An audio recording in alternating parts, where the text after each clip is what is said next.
రక్షకుడైన యేసుక్రీస్తు వారి ఉన్నతమైన నామంలో దైవజనులకు మొదటగా వందనాలు తెలియజేస్తున్నాను. సంఘంలో ఉన్నటువంటి పెద్దలకు అలాగే నా సహోదరులు అయినటువంటి అందరికి కూడా ప్రభు పేరు అందరికీ వందనాలు. ఈ సమయంలో దేవుని వాక్యాన్ని మనం ధ్యానించుకుందాం.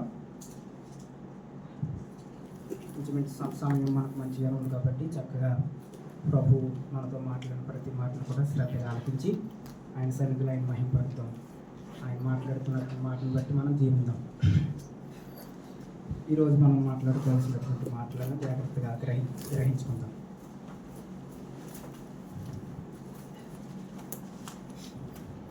కీర్తనల గ్రంథము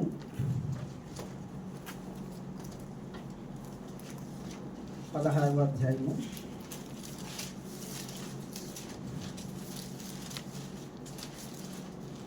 3వ వచనాన్ని చదివితే అక్కడ ఈ విధంగా వ్రాయబడింది. కీర్తన గ్రంథము 16వ అధ్యాయము 3వ వచనం. నేను ఎలాగందును భూమి మీద ఉన్న భక్తులే శ్రేష్ఠులు, వారు నాకు కేవలం ఇష్టులు. చాలా. అలాగే హెబ్రీయులకు రాసిన పత్రిక 11వ అధ్యాయము 6వ వచనం. హెబ్రీయులకు రాసిన పత్రిక 11వ అధ్యాయము 6వ వచనంలో కూడా విశ్వాసం లేకుండా దేవునికి ఇష్టడైనట అసాధ్యం. చాలా ఆ మాట చాలా. ఈ వాక్యాలని మనం చూసుకున్నట్లయితే దేవుని సన్నిధిలో ఇవెందుకు మొదటగా నేను చదివించానంటే ప్రభుకి కొంతమంది ఇష్టలుగా కనబడుతున్నారు. అలాగే వారికి ఒక పేరు కూడా దేవుడు ఇవ్వటం జరుగుతుంది. కీర్తన గ్రంథము 16వ అధ్యాయము 3వ వచనంలో మనం చూసుకున్నట్లయితే భూమి మీద ఉన్నటువంటి భక్తులే శ్రేష్ఠులు అంటారు. చూసారా, భూమి మీద ఉన్నటువంటి ఆయన పిల్లలుగా పిలవబడుతున్నటువంటి వారు ఎవరైతే ఆయనకు భయపడి భక్తి చేస్తూ బ్రతుకుతూ ఉన్నారో వారిని దేవుడు ఏ విధంగా పిలుస్తున్నాడంటే శ్రేష్ఠులుగా పిలుస్తూ ఉన్నాడు. అంత గొప్ప భాగ్యం మరి ఎక్కడ మనం సంపాదించుకోవాలి. తర్వాత ఆ శ్రేష్ఠత్వం ఇవ్వటం కాకుండా మరలా ఆయన ఏమంటున్నారంటే వారు కేవలం నాకు ఇష్టం. చూసారా, మనం దేవుని యందు కనుక భయభక్తులు కలిగి జీవించినట్లయితే మనం ఎవరికి ఇష్టమైపోతామంట? దేవునికి ఇష్టమైపోతాం. ఇంకంతకన్నా మనకి ఏం కావాలి? ఆయనకే మనం ఇష్టమైపోతాయి.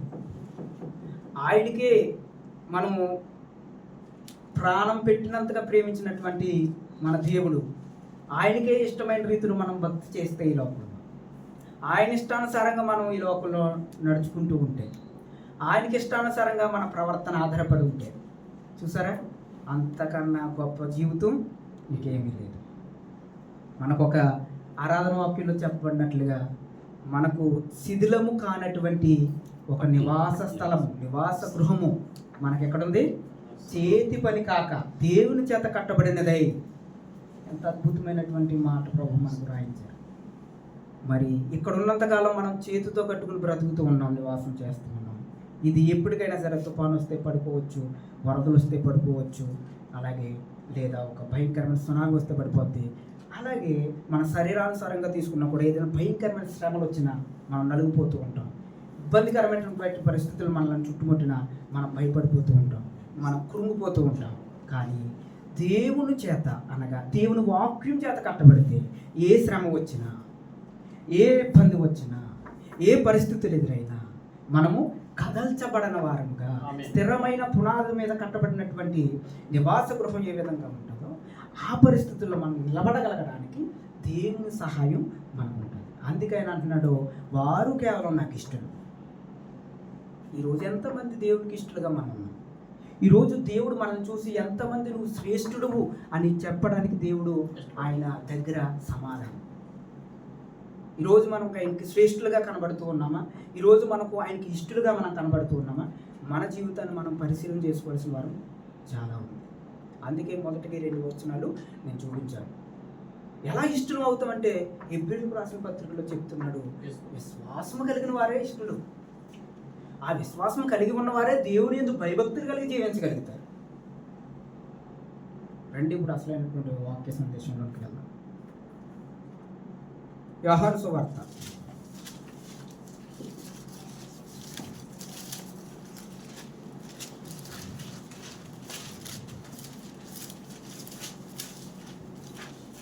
9వ అధ్యాయం.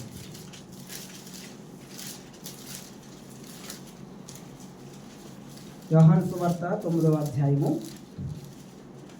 31వ వచనాన్ని నేను చదువుతున్నాను, జాగ్రత్తగా ఆలకించండి. దేవుడు పాపుల మనవి ఆలకింపడని ఎరుగుదుము. 9:31. దేవుడు పాపుల మనవి ఆలకింపడని ఎరుగుదుము. ఎవడైనను దేవభక్తుడై ఉండి ఆయన చిత్తము చొప్పున జరిగించిన ఎడల ఆయన వాని మనవి ఆలకించు. ఈ మాటను మనం పరిశీలన చేసుకున్నట్లయితే ఇక్కడ ఎవరు మాట్లాడుతున్నారంటే ఈ మాట పుట్టుగుడ్డు అయినటువంటి ఒక వ్యక్తి మాట్లాడుతూ ఉన్నాడు. ఎవరితో అంటే పరిసయ్యులతో. ఆయన ఏ విధంగా మాట్లాడుతున్నాడంటే ప్రభువు ఆయనను స్వస్థపరిచినప్పుడు, చూపు అనుగ్రహించినప్పుడు పరిసయ్యులు నీకు ఎలా చూపు వచ్చింది అని పరిసయ్యులు వచ్చి ఆయన దగ్గర మాట్లాడుతూ ఉన్నాడు. ఆయన ఇస్తున్నటువంటి సమాధానం ఇంకా ఆ అధ్యాయాన్ని అంతా చూసుకుంటే మనకి చాలా బాగా అర్థమవుతుంది. అయితే ఈరోజు దేవుడు మన ఆ అధ్యాయం ద్వారా ఆ మాటల ద్వారా ఏం మాట్లాడుతున్నాడో వాటిలో మనం లీనమై ఆయన వాక్యాన్ని విందాం. దేవుడు పాపులు మనవి ఆలకించడు. తర్వాత ఎవడైనను దేవభక్తుడై ఉండి తన చిత్త ప్రకారము చిత్తము చొప్పున జరిగించిన ఎడల ఆయన వాని మనవి ఆలకించు. అలాగే మనం కిందకు వెళ్తుంటే మాట్లాడుతూ ఉంటారు. వాళ్ళు ఏం మాట్లాడతారంటే ఆ విధంగా ఉన్నప్పుడు నువ్వు పాపవి, కేవలం నువ్వు నాకు బోధిస్తున్నావేంటి, నువ్వు పాపవి, నువ్వు నాకు చెప్తున్నావేంటి అన్నట్లుగా మాట్లాడతారు పరిస్థితి. అలా మాట్లాడి ఏం చేస్తారంటే ఆయన్ని వెలివేస్తారు. అంటే దేవుని కోసం చెప్పుతున్నటువంటి వ్యక్తి లోకంలో వెలివేయబడ్డాడు. దేవుని మహిమను వివరిస్తున్నటువంటి వ్యక్తి వెలివేయబడ్డాడు. దేవుని గొప్పతనాన్ని వివరిస్తున్నటువంటి వ్యక్తి లోకంలో వెలివేయబడ్డాడు. అనగా లోకంలో తనకి ఏ కీర్తి లేదు, లోకంలో తనని అంగీకరించలేదు.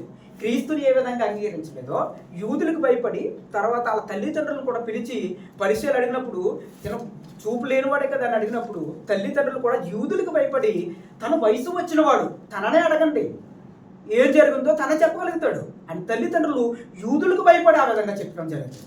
నిజమే కదా. ఈరోజు తనకు వయసు వచ్చింది. ఈరోజు నేను అదే అంటున్నాను, వయసు వచ్చిన వారము, అన్నీ తెలిసిన వారము, దేవుని మహిమను తెలుసు, దేవుని గొప్పతనం తెలుసు, దేవుని క్రియలు తెలుసు, దేవుని చేసే క్రియలన్నీ కూడా మన జీవితంలో అనుభవించిన వారమై ఉండి ఇంకా ఆయనకు దూరమైనటువంటి పరిస్థితుల్లో మనం చాలా ఉన్నాం. ఈ మాటను మనం చూసుకున్నట్లయితే ఈరోజు దేవుని ఎరగని వారికి సువార్త ప్రక్కన పెడితే ఎరుగుని వారికి చెప్పడానికి చాలా తలకైపోటు అయిపోయింది. ఈరోజు దేవుని సువార్తను దేవుని అంగీకరించిన ప్రజలు దేవుణ్ణి అంగీకరించలేకపోతున్నారు. దేవుని నమ్ముకున్నటువంటి ప్రజలు దేవుని వాక్యానికి అంగీకరించలేకపోతున్నారు, చోటివ్వలేకపోతున్నారు. ఎందుకు? ఇంకా నీలో ఆ యొక్క లోటు. దేవుని నిజరక్షకుడిగా నీకు అంగీకరించి కూడా ఒకవేళ రక్షణ తీసుకోలేని ప్రజలు అయి ఉన్నారేమో, ఒకవేళ ఇంకా రక్షణ తీసుకుని దేవునికి దూరమైనటువంటి పరిస్థితులు, దూరమైన పనులు రక్షణ పొందినటువంటి బిడ్డల్లో కూడా ఉన్నాయేమో. ఎందుకు ఇంకా ఆ లోటు, ఎందుకు ఇంకా ఆ పరిస్థితి? ఏది అడ్డు నీకు? దేవుడు గొప్పతనం తెలుసు, యెహోవా ఉత్తముడని రుచి చూచి తెలుసుకొనుడి అన్న వాక్యం మనకు సెలవు ఇవ్వబడుతూ ఉంది కదా. ఆయన రుచి చూచి తెలుసుకోవడాన్ని బట్టే కదా ఇక్కడ దాకా వచ్చాం. ఇంకా నీకు రక్షణ పొందడానికి ఇంకా ఏంటి అడ్డు? నీ వల్ల నువ్వేమీ చేయలేవు, నా వల్ల నేనేమీ చేయలేను. మనలను నిలవబెట్టేది, బలపరిచేది ఆయన మాత్రమే, ఆయన వాక్యం మాత్రమే. ఏదైనా బలహీన సమయంలో మనం ఉంటే మనకు నిరీక్షణమైనది దేవుని వాక్యమే. ఆ వాక్యం విన్నప్పుడల్లా, దేవుడు మనతో మాట్లాడినప్పుడల్లా మనము చాలా సంతోషకరమైనటువంటి అనుభవపూర్వకమైన జీవితాన్ని పొందుకోగలుగుతాం. ఇంకా నువ్వు ఆ జీవితాన్ని పొందుకోలేకపోతున్నావంటే నువ్వు శరీరానుసారంగా ఆలోచిస్తూ ఉన్నావు. ఒక్కసారి ఆత్మానుసారంగా ఆలోచన చేయి. శరీరానుసారంగా ఆలోచించడం మానే. నువ్వు శరీరానుసారంగా ఆలోచించినంత మాత్రాన నువ్వు సాధించింది ఏమీ లేదు. నువ్వు శరీరానుసారంగా నువ్వు బ్రతుకుతున్నంత మాత్రం నా జీవితంలో ఏమి సాధించలేవు. ఎందుకంటే శరీరం కేవలం మృతం, నిష్ప్రయోజనం. ఆత్మానుసారంగా ఆలోచన కలిగి ఉండు, ఆత్మానుసారంగా నువ్వు జీవించు, ఆత్మానుసారంగా నీ జీవితాన్ని కొనసాగించు. పరలోక రాజ్యం నీదే.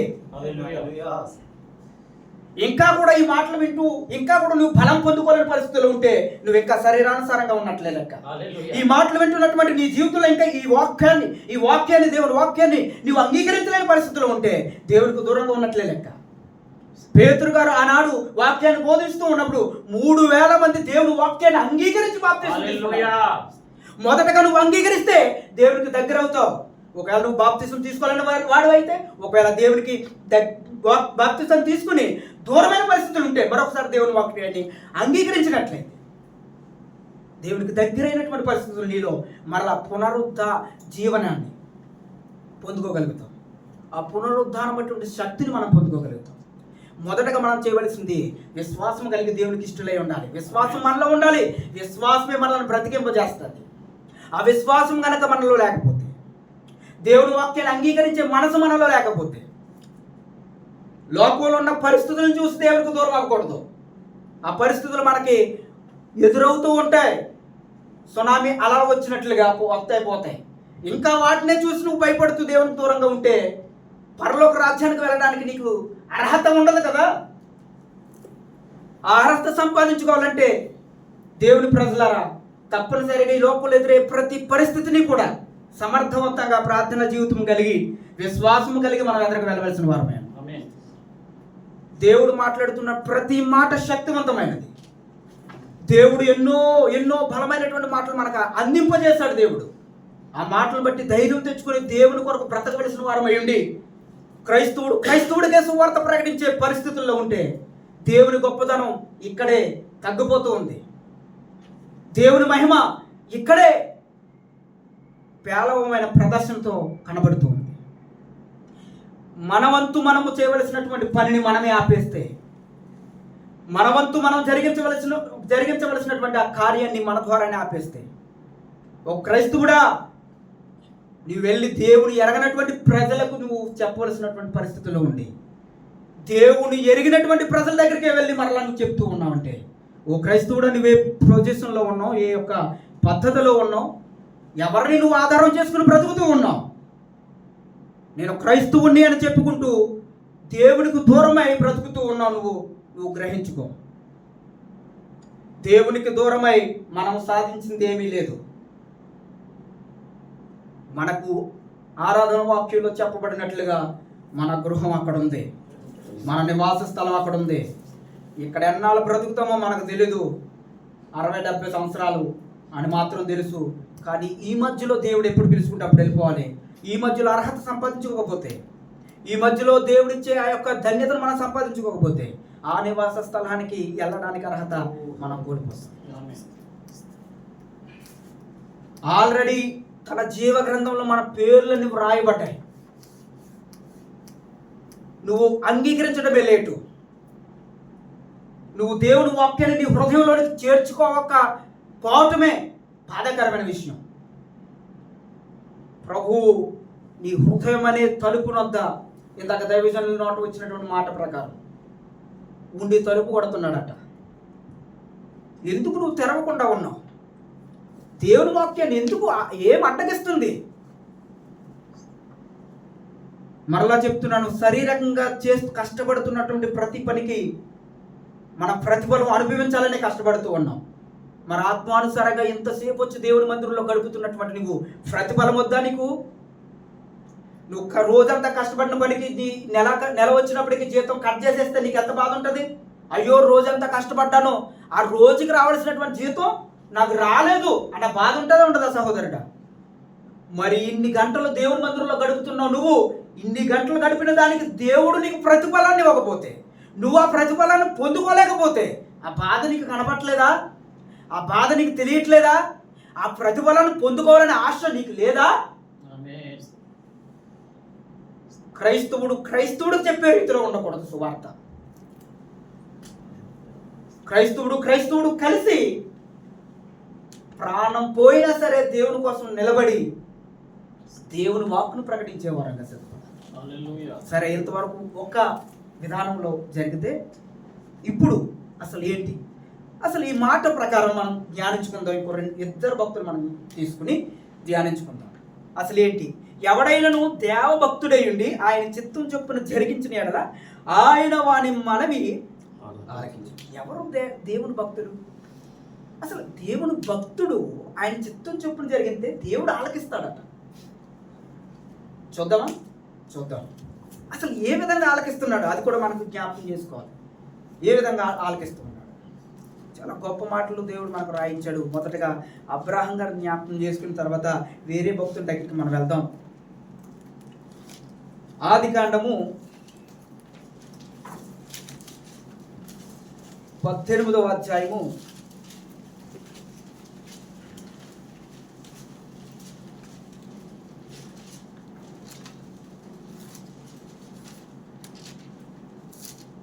18వ అధ్యాయంలో మనం చూసుకున్నట్లయితే అక్కడ 24 నుంచి సొదొమ గొమొర్ర పట్టణం గురించి దేవుడు ఎంతో దుఃఖిస్తూ ఉండగా దాన్ని నాశనం చేసేస్తానని చెప్పినప్పుడు అబ్రాహం గారికి అలాగే దేవునికి అక్కడ సంభాషణ జరుగుతూ ఉంటుంది. ఇక్కడ మనం గమనించాలి, మనం నేర్చుకోవాలి. ఏంటంటే ఆయన మాట్లాడుతూ ఉన్నాడు. ఇంచుమించు 1, 2, 3, 4, 5, 6 సార్లు మాట్లాడతారు అబ్రాహం గారు దేవుడితో. ఎన్నిసార్లు అండి? 6 సార్లు మాట్లాడతారు. ప్రభువా, నువ్వు నీతిమంతులు కూడా అనీతిమంతులతో నీతిమంతులను కూడా నాశనం చేస్తావా అని ఆయన మాట్లాడుతూ ఏమని ప్రారంభిస్తాడంటే, అక్కడ 50 మంది నీతిమంతులు ఉంటే ఆ పట్టణాన్ని కాపాడు ప్రభువా అని అడిగినప్పుడు నీవన్నట్లే 50 మంది ఉంటే నేను కాపాడుతాను అంటాడు. ఎవరు దేవభక్తుడు? ఇక్కడ మనకు స్పష్టంగా అర్థం చేసుకోవాలి. అబ్రాహం గారు మాట్లాడుతూ ఉన్నారు. ఇక్కడ ఎంత ఇష్టలుగా దేవునికి ఉన్నాడో చూడండి. ఆయన జీవితంలో దేవుని దగ్గర నుంచి కూడా మంచి సాక్ష్యాలు పొందుకున్నాడు అబ్రాహం గారు. ఏంటి, స్నేహితుడు అంట దేవుడికైనా. దేవుడి స్తోత్రం. ఆ భక్తి జీవితం ఏంటి, ఆ ప్రార్థన జీవితం ఏంటి, ఆ యొక్క జీవితంలో దేవుని కోసం నడిచిన ఆ క్రమం ఏంటి, దేవుడికి స్నేహితుడా, అద్భుతం. హల్లెలూయా, స్తోత్రం. అటువంటి భక్తులు మాట్లాడుతూ ఉంటే దేవుడు సెలవుస్తున్నటువంటి మాట్లాడేటో తెలుసా? నువ్వు అన్నట్లే 50 మంది ఉంటే నేను కాపాడుతాను, 45 మంది ఉంటే నేను కాపాడుతాను, 40 మంది ఉంటే నేను కాపాడుతాను, 30 మంది ఉంటే నేను కాపాడుతాను, 20 మంది ఉంటే నేను కాపాడుతాను, 10 మంది ఉంటే నేను కాపాడుతాను అని బదులు 6 సార్లు అడిగినా సరే దేవుడు ఎంత క్రమముగా ఆయనకి జవాబిస్తున్నాడో చూసారా? ఎంత భక్తి కలిగి ఉన్నాడు అబ్రహాం గారు. దేవుడి దగ్గర నుంచి 6 సార్లు సమాధానం పొందుకున్నాడు. ఈరోజు మనము ఎవరిని గురించి అలాగ అడిగే పరిస్థితిలో ఉన్నామా? మన సహోదరుడు నశించిపోతుంటే ఆ సహోదరు నిమిత్తం ఒక మొర పెట్టుకునే అనుభవంలో మనం ఉన్నామా? అబ్రహాం గారు మనకు జ్ఞాపకం చేస్తూ దేవునికి స్నేహితుడైనటువంటి భక్తుని మనకు జ్ఞాపకం చేస్తూ ఈరోజు కూడా ఆ విధంగా బ్రతికితే మనం కూడా దేవునికి స్నేహితులు. మనల్ని అంటాయినా లోకాన్ని విడిచిపెట్టు, శరీరాశను విడిచిపెట్టు, దేవుని కోసం బ్రతుకు, ప్రార్థనలో గడుపు, ఉపవాసాలతో జాగారాలతో గడుపు. మాట్లాడడానికి దేవుడు నిన్నంట నా కుమారుడా, నా స్నేహితుడనంట. ఆ అనుభవం లేకే మనం ఇంకా దిగజారిపోతుంది. ఆ అనుభవంలోకి వెళ్తే, ఆ అనుభవాన్ని మనం పొందుకుంటే ఎంత అద్భుతంగా ఉంటుంది మన జీవితం, ఎంత మహిమకరంగా ఉంటుంది మన జీవితం. తర్వాత మోషే గారిని మనం జ్ఞాపకం చేసుకుందాం. సంఖ్యాకాండము 14వ అధ్యాయం. సంఖ్యాకాండము 14వ అధ్యాయం.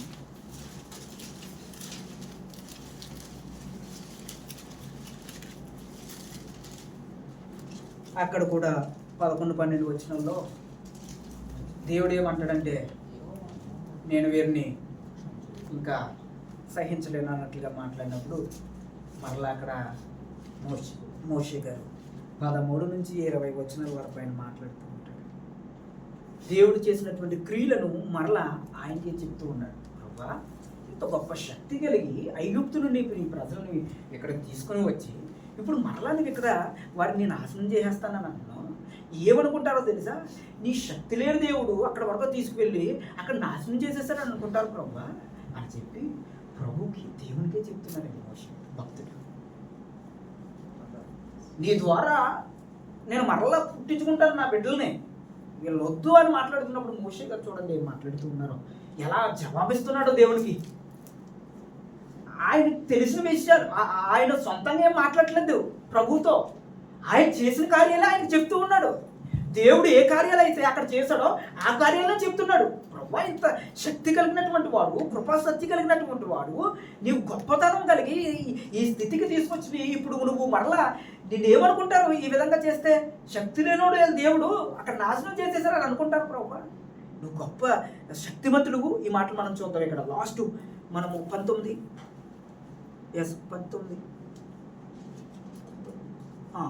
నుంచి చదువుతున్నాను ఒకసారి. 11, 14, 19.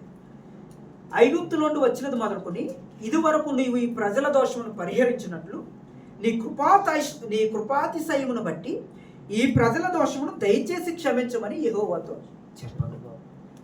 చూడండి, ఆ ప్రజల నిమిత్తం ఎంత దయ కలిగినటువంటి దీనత్వం కలిగి ఆ దైవజనుడు మాట్లాడుతూ ఉన్నాడో, ప్రార్థన చేస్తూ ఉన్నాడో. వెంటనే ఆయన ఏమన్నాడు కలిసి 20 వచనంలో ఈ మాటలన్నీ అయిపోయాక దేవుడు చూడండి ఎంత గొప్ప మాట అన్నాడు.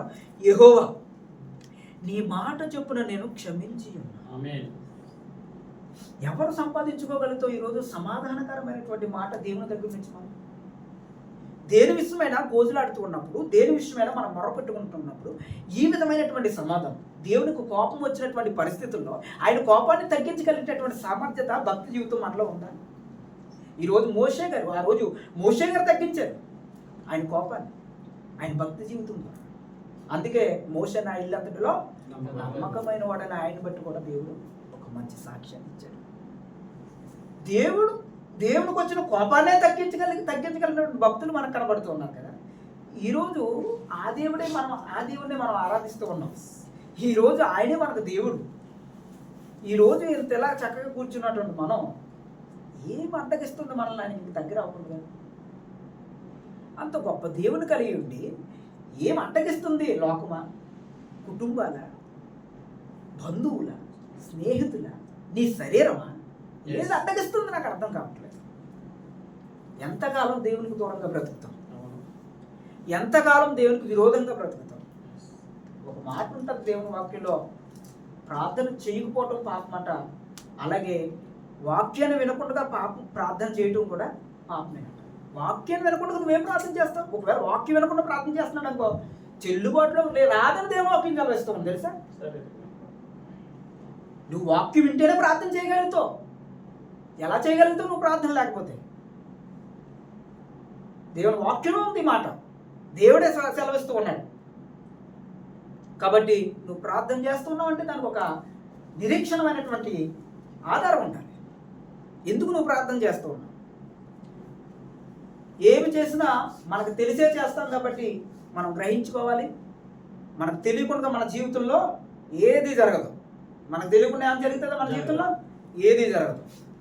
కాబట్టి దేవుడు మాటలను బట్టి సహోదరుడు జ్ఞాపకం చేసుకో. దేవునికి దూరమైనటువంటి పరిస్థితులు ఉంటే దగ్గరవు. ఆయన రక్తంలో కడగబడలేనటువంటి పరిస్థితి నీలో ఉంటే ఏది అడ్డగిస్తుందో అది నీకెరుక. మరొకరు చెప్పవలసిన పని లేదు. ఈరోజు దేవుడు మాట్లాడాడు నీతో. ఏది నీకు విరోధంగా ఉందో, దేవునికి విరోధంగా ఉందో అది నీకు ఎరక. మరొకరు చెప్పక్కర్లేదు. ఈరోజు దేవుడు నీతో మాట్లాడాడు.